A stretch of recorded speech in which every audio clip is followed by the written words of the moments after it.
Olá, meus amigos queridos da Casa do Caminho. É com imensa alegria que estamos aqui reunidos mais uma vez para estudarmos do Evangelho segundo o Espiritismo, esse livro que é um tesouro nas nossas vidas e que nós não podemos em momento algum dispensar a sua leitura, o seu estudo, a sua compreensão, para que a nossa melhora espiritual se faça a cada dia em que estamos aqui com essa oportunização do Senhor para nos melhorar, para que nós possamos realmente contribuir com um mundo melhor, né? Então, com esse sentimento de harmonia, de paz, principalmente em função da época em que estamos vivendo em dezembro, né, a proximidade do Natal, nós pedimos licença a essa espiritualidade para que possamos iniciar o estudo de hoje, graças a Deus. E falando em Natal, não vamos deixar de lembrar aqui a necessidade do auxílio de cada um de nós para a nossa campanha de Natal. As cestas já estão prontas, os presentes para as famílias, para as crianças, as roupas, os alimentos já foram adquiridos e se faz necessário a contribuição para que possa fazer frente a esse trabalho. Então, que cada um possa contribuir com o que for possível, com o que estiver ao seu alcance, né? O número do Pix, as contas bancárias estão disponíveis nas nossas redes sociais ou nos grupos de WhatsApp que a casa disponibiliza. Então a gente pede sempre para que haja a contribuição. É muito importante porque, como disse o Dr. Herman e toda a sua equipe, que é o mentor, o orientador dessa casa do caminho, que nós precisamos contribuir, porque aumentou muito a miséria, né? A fome, o desemprego, então muitas famílias necessitadas. E nesse momento, através desse presente, por meio desse presente, que esses corações possam ser tocados de esperança, para que no Natal eles realmente se reconectem com o Pai, com o Senhor Jesus, saibam que há uma esperança, que há uma possibilidade de sorriso e de continuidade, mesmo diante das batalhas do dia a dia.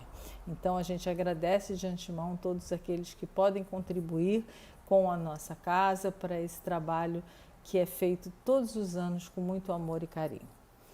E o nosso estudo de hoje é o capítulo 10 do Evangelho segundo o Espiritismo, Bem-aventurados os que são misericordiosos, e vai do item 1 ao item 13. É um estudo longo, a gente não tem muito tempo aqui, então a gente está diante de 5 passagens de Jesus em que ele trata sobre a misericórdia, que é um sentimento muito importante porque a gente tenha a verdadeira compreensão em toda a sua profundidade para que a gente possa seguir. Porque se nós não tivermos misericórdia, nós não conseguiremos entrar no reino dos céus. E se esse é o nosso objetivo, de estar ao lado do Pai, de sermos seres, né, criados para a felicidade, como Jesus mesmo disse, não é desse mundo. E ela só é possível quando nós estivermos penetrados no reino dos céus. E o reino dos céus, ele já habita em nós. Mas para isso é preciso que nós tenhamos uma das condições fundamentais para que nós adquiramos o direito ao acesso ao reino dos céus é termos um coração misericordioso. Então, o primeiro item desse estudo fala: perdoai para que Deus vos perdoe. E Jesus fala, está em Mateus 5,7, bem-aventurados os que são misericordiosos, porque obterão misericórdia. Então, nós vamos vendo que o que é a misericórdia, né? Essa é a primeira observação que a gente precisa fazer nesse estudo, que muitas vezes a gente passa por essa palavra e não consegue compreender perfeitamente ou nunca parou para entender exatamente o que ela significa e usa ela de uma forma displicente, né? Então, misericórdia, ele vem do latim miserere, que quer dizer compaixão, e córdia é coração. É a compaixão que nasce no coração. Então, muitas vezes, nós temos pena pelo nosso próximo, por alguém que está numa situação difícil. E aí a gente é tocado por aquele sentimento momentaneamente e ali a gente passa e nada mais acontece. De repente, nós nos sentimos envolvidos com alguma situação que alguém vem nos relatar, mas aí 5 minutos depois a gente sai dali e já esqueceu completamente o que aconteceu. Então, o que Jesus vem nos falar? Nós já somos seres sensíveis, capazes de nos sensibilizar, de sentirmos compaixão pelo próximo, mas de uma forma muito rasa. E quando ele trata da misericórdia, é alguma coisa que nasce aqui dentro, nasce dentro do nosso coração. Então, é aquele sentimento que é capaz de se colocar completamente na situação do seu irmão e, em função disso, poder se movimentar para auxiliar. E essa misericórdia, ela passa por diversas situações, não só a do auxílio ao próximo, mas principalmente ele vem trazer nesse nosso estudo de hoje sobre a questão do perdoar. Então, a gente pensa que só ter pena ou só ajudar, só auxiliar o próximo, a gente já está cumprindo a função da misericórdia. Talvez a misericórdia mais difícil de acontecer seja exatamente a misericórdia do perdão. E é claro que todo mundo já sabe, mas é importante a gente relembrar e colocar aqui que perdoar não é esquecer, porque esquecer é alguma coisa que acontece no nosso cérebro. Né? É um mecanismo que acontece no nosso cérebro. Nós esquecemos as coisas, nós não nos lembramos de determinados fatos do passado, a gente esquece muitas vezes alguma coisa que aconteceu ontem. Então, uma ofensa, ela não é para que o fato seja esquecido. O fato ocorreu, está lá registrado no há o que fazer. Então, a ideia não é que se esqueça, ainda que essa palavra apareça algumas vezes aqui, mas, na verdade, não é o esquecimento do pensamento, e sim o perdão da ofensa. Porque o que a gente precisa pensar assim de uma forma muito sensata? Se existiu uma ofensa, existiu um ofensor. E se existiu um ofensor, existiu ali também um ofendido. E quando existe alguém ofendido, quem foi ofendido? Fui eu ou foi o meu ego que foi ofendido? Porque se eu me considero uma pessoa totalmente desprovida de qualquer possibilidade, né, de egocentrismo, eu não serei ofendida, eu não ficarei ofendido. O ofensor estará lá, né, vai acontecer ofensa e eu não ficarei ofendido. Mas esse é um patamar que a gente ainda precisa conquistar, a gente ainda se ofende. Então, quando a gente começa a compreender esse processo, que existe alguém que nos produz uma ofensa e existe dentro de nós um terreno fértil para que a ofensa se instale, a gente começa a trabalhar para que isso mude. Ou seja, mude o nosso orgulho, mude a nossa vaidade, mude a nossa maneira de pensar e olhar aquele ato em si. Vocês querem um exemplo muito simples, que é muito corriqueiro e que fica muito claro para a gente entender essa questão do ofensor e do ofendido? O trânsito, por exemplo. Às vezes a gente está lá no trânsito, alguém vem e passa, dá uma fechada na gente, ou nós mesmos, distraidamente, damos uma fechada em alguém. Muito bem. Vamos usar a primeira situação. Aí alguém vem e nos dá aquela fechada.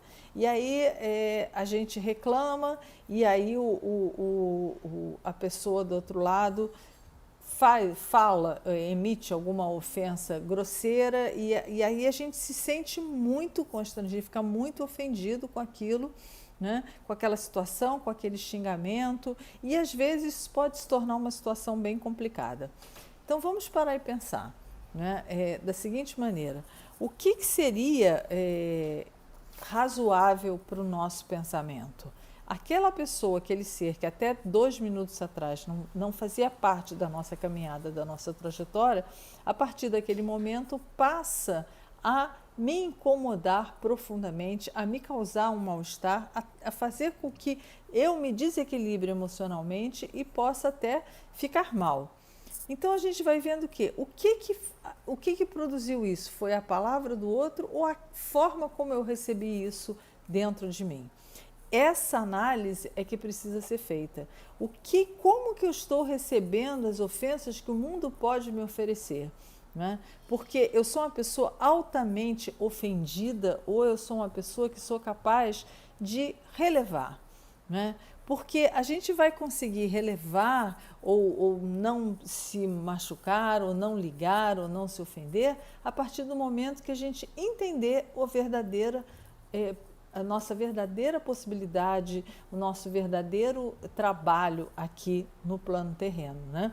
Então a gente vem para cá, não é para, né, a gente reencarna, não é para a gente sair brigando, não é para a gente sair se estapeando, e sim, nem para ficar ofendido ou com raiva ou isso ou aquilo, porque isso não funciona. E por que a gente fica?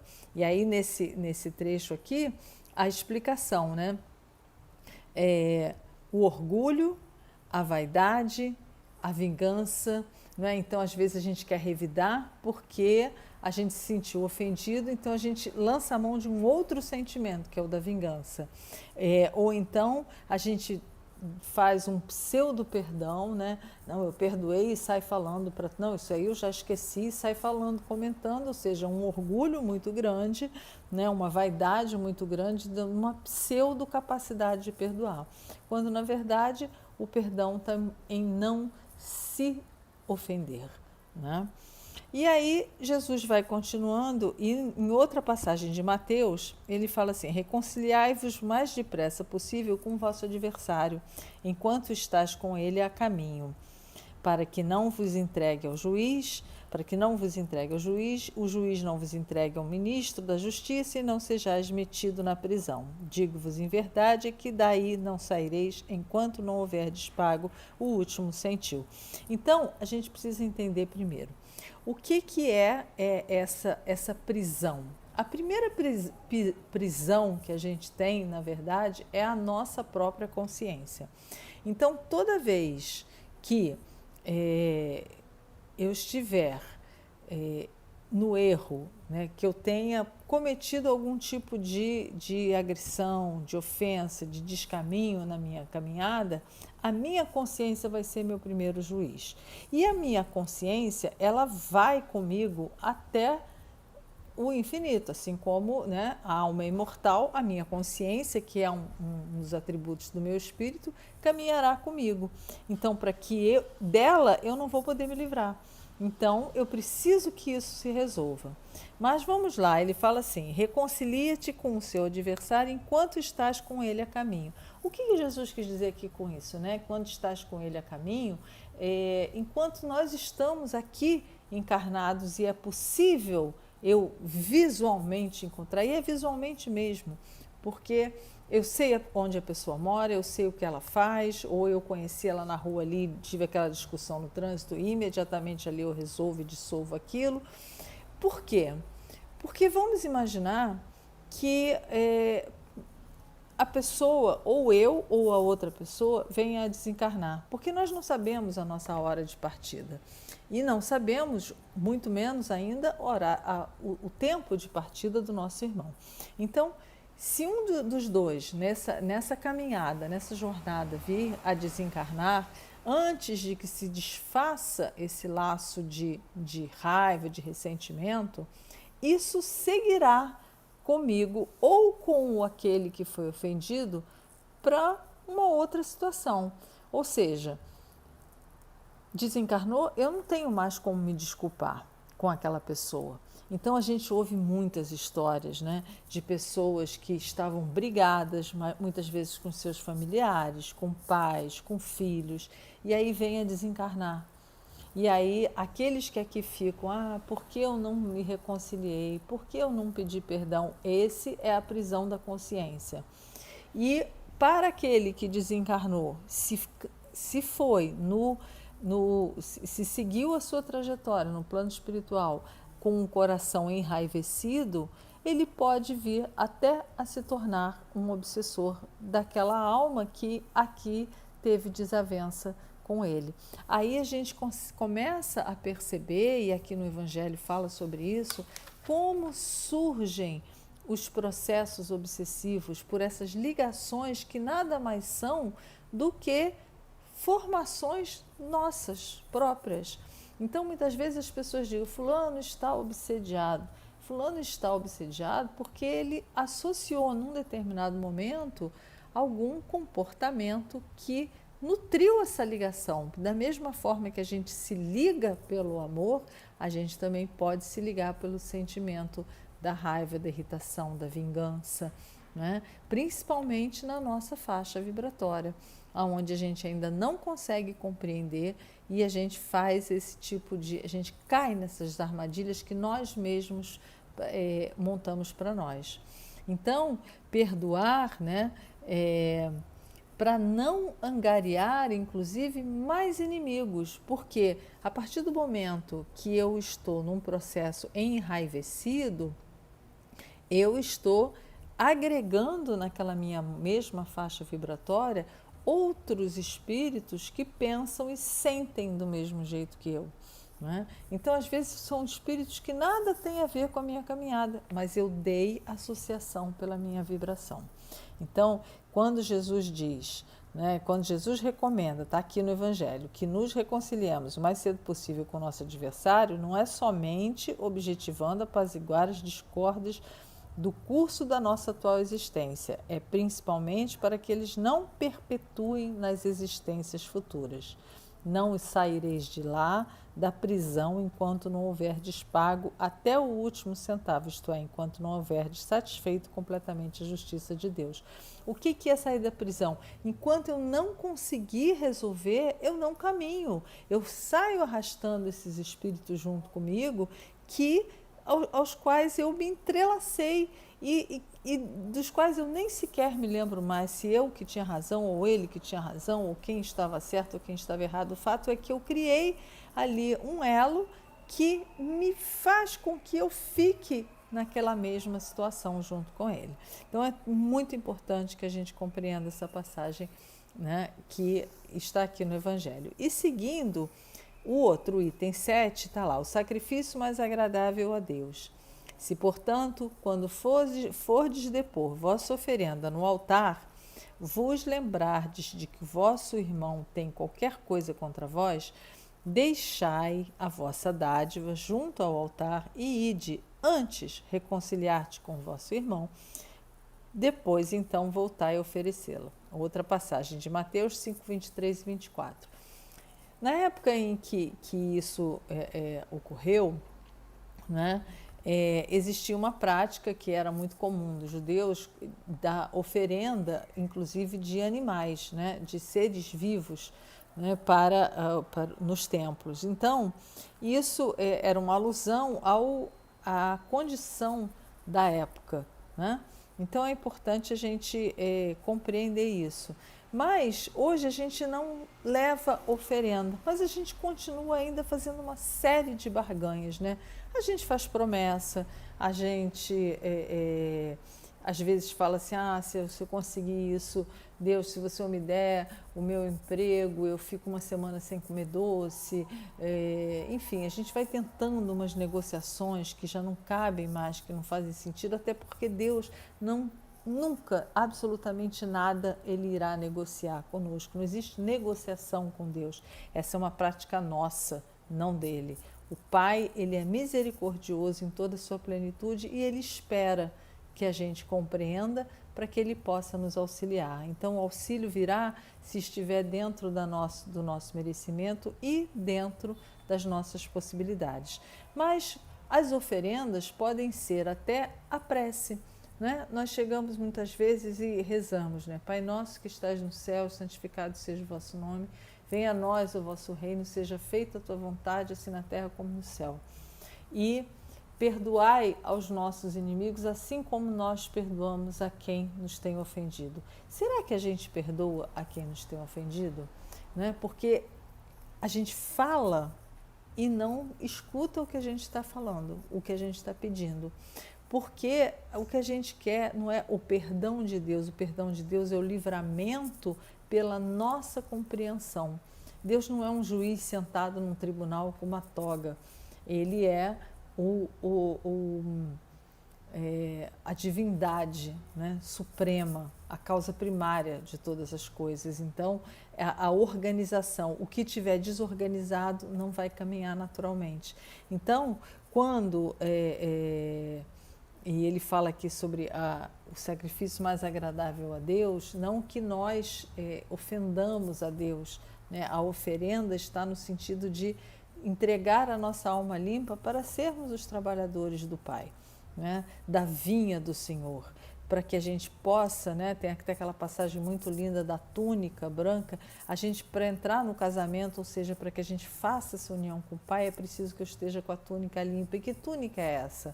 Né? A da minha alma, para que eu esteja limpa. Então, eu preciso reconciliar-me com meu irmão para que eu possa seguir adiante junto ao meu Pai. É claro que isso não me afasta dele, porque quando eu não consigo perdoar, eu posso me ajoelhar e pedir ao Pai: Pai, me auxilia a que esse sentimento que eu carrego ainda dentro de mim se dissolva e eu possa seguir a teu lado. É um estalo, é pedir e obtereis, né? Então a gente precisa ficar muito tempo. E aqui ele explica, né? Ele materializou esse preceito porque os judeus ofereciam sacrifícios materiais, cumprir-lhe conformar suas palavras ao uso ainda em voga, né? Exatamente do que ele está se referindo. O outro, e assim ele vai seguindo, vai falando do perdão em suas diversas facetas. E no item 9, ele nos traz sobre o arqueiro e a trave no olho. Como é que vedes um arqueiro no olho do vosso irmão quando não vedes uma trave no vosso olho? A arqueiro é um cisco, né?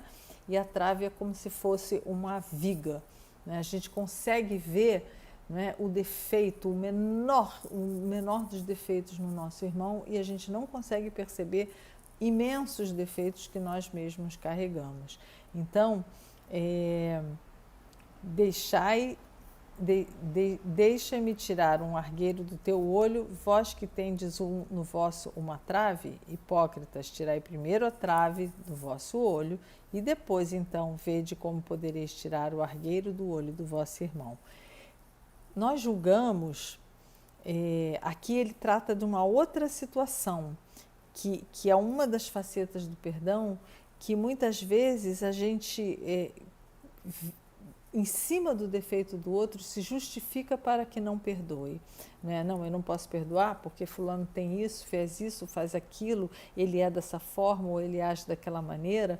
Então, a nossa capacidade de observar, perceber aquilo que é ruim no outro é muito grande. E, na verdade, essa capacidade ela precisa ser revertida para nós, para que a nossa melhora. Ninguém melhora ninguém. Eu não melhoro meu marido não me melhora, eu não melhoro a minha filha não me melhora. Nós nos melhoramos como família, mas cada um precisa fazer o seu trabalho individual de autoconhecimento para que possa perceber. Então, quando a gente aponta, né, tem até aquela brincadeira que a gente aponta o dedo para o outro e os 3 dedos daqui ficam virados para mim, é isso. É no sentido de que um defeito no outro, 3 são comigo. Então, é preciso que a gente possa, né, ter essa percepção e tenhamos caridade, né, para com o próximo. E aí, nessa sequência do julgamento, né, porque ele está falando de perdão, e como a gente se disfarça atrás desse julgamento para justificar a nossa incapacidade de perdoar, o item 11 fala sobre não julgueis para não serdes julgados, atire a primeira pedra aquele que estiver em pecado, sem pecado. Não julgueis a fim de não serdes julgados, porquanto sereis julgados conforme houverdes julgados os outros, e empregar-se-á convosco a mesma medida que vos tenhais servido para com os outros. E às vezes a gente confunde achando que essa passagem, que também é de Mateus, ela vem dizer o seguinte, que a gente ainda está muito preso naquela lei antiga de Italião, né? Então que se a gente sofreu alguma coisa, ou se a gente produziu alguma coisa em alguém, a gente vai receber um castigo igual ao tamanho. Não. A lei de causa e efeito não funciona assim, mas ela vai me colocar numa situação aonde eu possa experienciar, se eu não entender por minha própria conta e risco, eu vou ser colocada certamente numa situação para experienciar aquele sentimento, ou aquela ofensa, ou aquela necessidade, ou aquela subtração que eu produzi, para que eu possa, né, acordar sobre o sofrimento alheio, sobre não agir mais daquela forma. Então, se eu julgo alguém, quando aqui está dito que eu serei julgado na mesma moeda, é porque o mesmo peso que eu coloco certamente será colocado para mim, né? Numa situação muito próxima, para que eu perceba. Às vezes a gente observa na nossa caminhada do dia a dia que determinadas situações se repetem, e a gente fica vendo, mas por que isso? Na verdade, a gente está olhando só a situação e não está prestando atenção o que de lição daquela situação eu poderia estar aprendendo para que aquilo parasse de acontecer e eu pudesse realmente avançar. Então, são os chamados de Jesus, né? Aquele dentre vós que estiver em pecado, atire a primeira pedra, né? Naquela passagem da mulher adúltera, né? Onde todos se afastaram porque Jesus chamou a atenção de que nenhum de nós está livre de ter cometido algum tipo de falta. Então, e Jesus não condena a mulher, porque ele fala, alguém te condenou? Não, então também não serei eu a condenar, porque ele não é um juiz condenador, né? Ele só quer o que ela vá e não peques mais. Então, assim, a partir do momento que a gente compreende aquele erro, a gente não pode cometer mais uma vez. E aí, ele, por fim, ele fecha esse estudo aqui, né, falando dessa passagem onde ele diz, atire-lhe a primeira pedra aquele que estiver isento de pecado.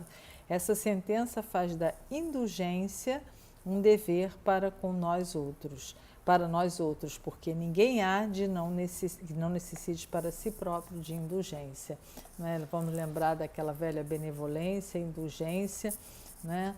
Para com todos e perdão das ofensas. É o famoso BIP, que a gente conhece tanto, né? Que é tão falado aqui na doutrina espírita e que a gente precisa exercitar.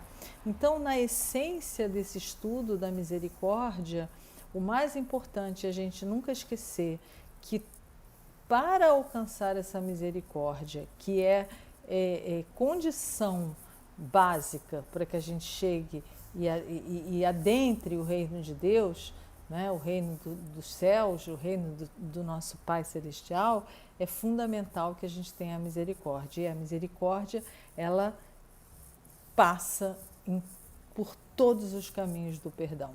Então, perdoar não é esquecer, mas perdoar é compreender, aceitar, modificar o nosso, é tudo aqui dentro, não é nada com o outro. O outro produziu a ofensa, é o ofensor, mas o ofendido sou eu. Então, eu preciso produzir todo o movimento de perdão, inclusive do auto-perdão, né? O auto-perdão passa pelo meu tempo que eu necessito para me perdoar, tirar das minhas culpas, das minhas crenças, aquilo que eu já fiz, que eu já cometi de errado e que eu estou aqui pronta, entregando a minha bagagem e e seguindo leve, absolutamente leve.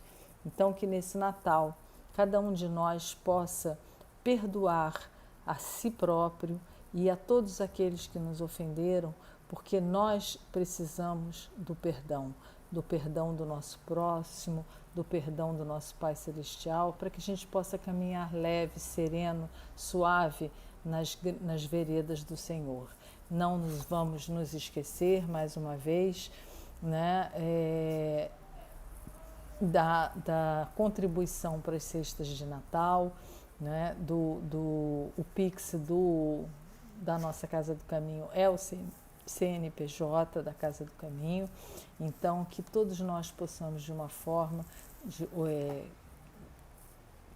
no tamanho de que cada um possa contribuir neste Natal, que cada um de nós faça a nossa parte e siga no caminho de Jesus com o Evangelho do Senhor. Muita paz a todos, que nosso Senhor Jesus brilhe e habite no coração de cada um de vocês, hoje e sempre. Muita paz.